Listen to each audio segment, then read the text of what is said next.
सत्य की द्रौपदी एक महासती थी।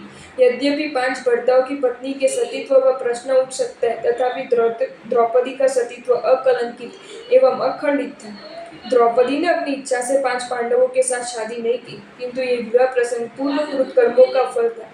पूर्व भवों की झांकी से ये रहस्य गोठान हो सकता है कि इस प्रकार के निदान के कारण उसके साथ ये घटना घटित हुई। चंपापुरी नगरी में सोमदेव नामक ब्राह्मण था। उसको नागश्री नामक स्त्री थी। वह सुंदर रसोई करके परिवार को भोजन कराती थी। एक बार उसने तंबू का साग बनाया, परंतु उसे चखते ही मालूम पड़ा कि ये तो कड़वा है। इस कारण उस साग को एक और रख दिया, क्योंकि मसाले तेल वगैरह प्रयुक्त होने के कारण फेंकते हुए उसका जी न चला। परिवार के लिए दूसरी सब्जी बनाई।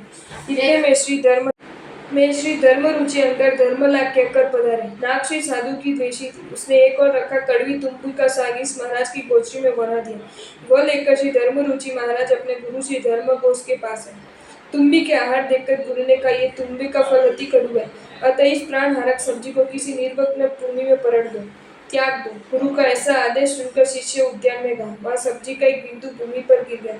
तक्षण कुछ चींटियां उसे खाने आई और रोई मर गई। ये देखकर शिष्य का हृदय कांप उठा। उसने सोचा कि ये सब्जी भूमि में पलटूंगा तो जीवों की महाहानि होगी। स्वयं इस सब्जी का भक्षण करना ही श्रेयस्कर है। ऐसा सोचकर उस मुनि ने वह कड़वा साग खा लिया और पंच परमेष्टि के ध्यान में लीन हो गए। शुभ ध्यान के कारण वह मृत्यु पाकर सलवार से विमान में देव बने। इधर साधु को कड़वा तुम्बू बोहराने वाली नागश्री अशुभ कर्मों को बांधकर छठे नरक में गई। वहां से मत्स्य होकर फिर 7वीं नरक में गई। इस प्रकार 7 बार नरक गमन और मत्स्य के भोग हुए। अपने कर्मों का भुगतान करते हुए नागश्री के जीव ने चंपा नगरी के सेठ ठाकर दत्त के यहाँ पुत्री के रूप में जन्म लिया। उसका नाम सुकुमारिका रखा गया। इस भव में भी उसके पूर्व भव के पाप कर्मों ने इसका पीछा नहीं छोड़ा। युवा अवस्था प्राप्त होने पर उसको विवाह श्रेष्ठी पुत्र जिनदत्त के साथ हुआ, मगर उसका देह उष्ण स्पर्श तलवार के समान तीक्ष्ण होने के कारण जिनदत्त ने उसका तिरस्कार कर दिया। पति से पदच्युत होने पर उसने हताश होकर इच्छा अंगीकार कर ली। सुकुमारिका साध्वी बन तो गई, मगर स्वभाव से बड़ी अविवेकी, मनमानी करने वाली और जिद्दी प्रकृति की थी। उसने अपनी गुरुवर्य की आज्ञा के विरुद्ध नगर के बाहर खुले अध्ययन में सूर्य आतपना लेने का निश्चय किया। उस अवसर पर उसे देवदत्ता नामक एक गणिका को 5 पुरुषों के साथ काम क्रीड़ा में रत देखा, तो उसके मन में भी काम वासना भड़क उठी। वह मन ही मन उस विषय के भाग्य की सराहना करने लगी। उसी समय उसने निदान किया कि यदि मेरे इस भव की तपस्या का कुछ सुफल हो तो मैं भी अगले भव में 5 पुरुषों के साथ सांसारिक भोगों की प्राप्ति करूं। तत्पश्चात 8 माह तक संलेखना करके वह सौधम देवलोक में 9 पलियोपम की आयुष्य वाली देवी हुई। वहां से पांचाल देश में कंपिलपुर के राजा द्रुपद के वहां पुत्री के रूप में जन्म लिया। राजा द्रुपद की अभिजात होने के कारण उसका नाम द्रौपदी रखा गया। युवावस्था को प्राप्त होने पर राजा द्रुपद ने उसके विवाह के लिए स्वयंवर की रचना की। 5 पांडव भी स्वयंवर में आमंत्रित थे। अर्जुन ने अपने अचूक निशाने से स्वयंवर में विजय प्राप्त की। द्रौपदी ने अर्जुन के गले में वरमाला पहनी, मगर उसके पूर्व भव के निदान स्वरूप वरमाला 5 पांडवों के गले में पड़ी प्रतीत हुई। फल स्वरूप वो 5 पांडवों की पत्नी कहलाई।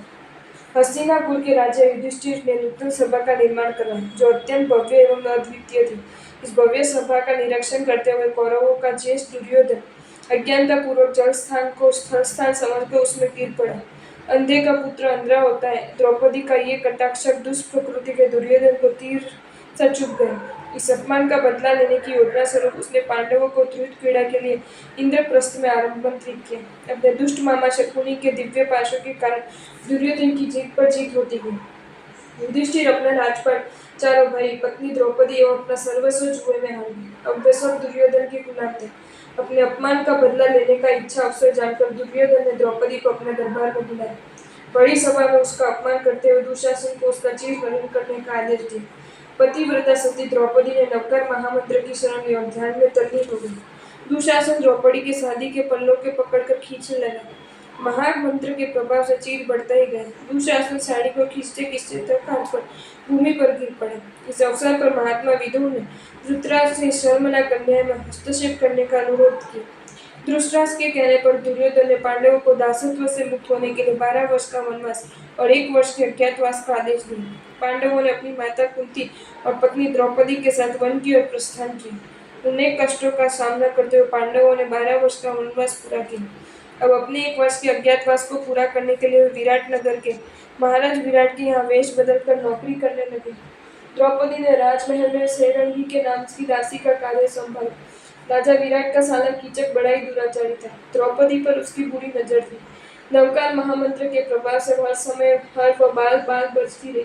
अंत में भीम ने कीचक का वध करके सती के शील की रक्षा की। 12 वर्ष का वनवास और 1 वर्ष का अज्ञातवास पूरा होने पर पांडवों ने अपना राजपाट को वापस मांगने के लिए श्री कृष्ण को अपना दूत बनाकर दुर्योधन के पास भेजा, मगर दुर्योधन सूर्य की नोक पर भूमि भी उन्हें देने के लिए तैयार नहीं हुआ। अनेक प्रकारों से समझाने पर भी जब दुर्योधन अपनी जीत पर अटक रहा तो दोनों के बीच युद्ध हुआ, जिसे महाभारत का युद्ध कहा जाता है।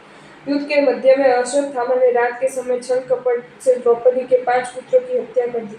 द्रौपदी के विलाप को अर्जुन और भीम देख नहीं पाए। उन्होंने अश्वत्थामा को बंदी बनाकर द्रौपदी के सम्मुख उपस्थित किया, बोले, देवी, तुम्हारे पुत्र का घातक तुम्हारे सामने, तुम इसे अपने पुत्र का बदला लेने के लिए स्वतंत्र हो।